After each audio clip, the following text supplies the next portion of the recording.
ইউসুফ আজকে কি ঘুমাবে, বাইরে রুমের মধ্যে নিয়ে কয়, রে বেনিয়ামিন বল আমার বাবা কেমন আছে। ইউসুফ আলাইহিস সালাম ভাইদের ষড়যন্ত্রে পড়িয়া বাবার থেকে আলাদা হয়ে গেল।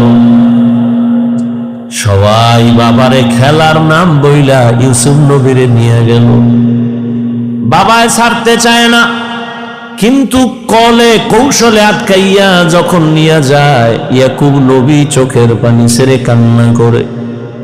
বাবার চোখের আড়াল থেকে যখন দূরে সরে গেল, 10টা ভাই ইউসুফের বাবার চোখের সামনে কোলে নিছে। যখনই বাবার চোখ আড়াল হয়ে গেছে, তখন মাটিতে ফালায় কয়, এবার হাইটা যা, কোলে নেওয়া হবে না।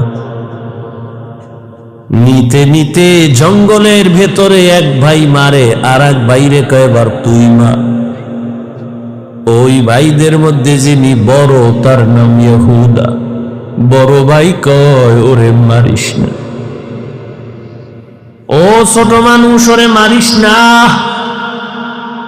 ইউসুফ বড় ভাইয়ের দিয়ে তাকায় আর কাঁদে। ওরা মারে আর কয়, তোরে এখন মারতেছি, তোর কোন বাবায় ফিরাবে। যখন বড় ভাই বাধা হয়ে দাঁড়ায় গেল, অন্য ভাইরা কয়, তোমারও মারো।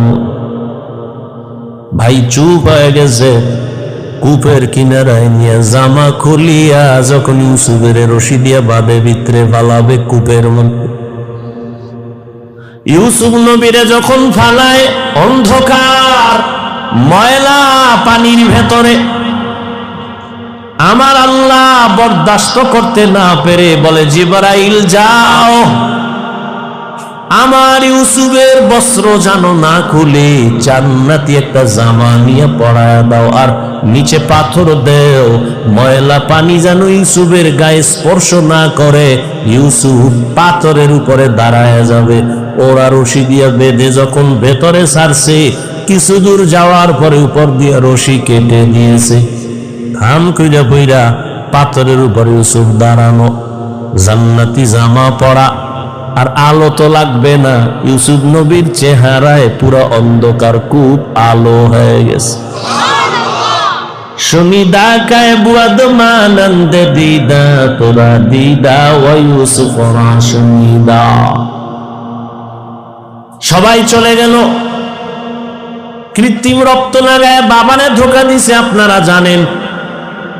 বাবায় তো বুঝে ফেলছে, আল্লাহ স্বপ্ন যোগে আগেই জানায় দিছে এই ষড়যন্ত্র চলে।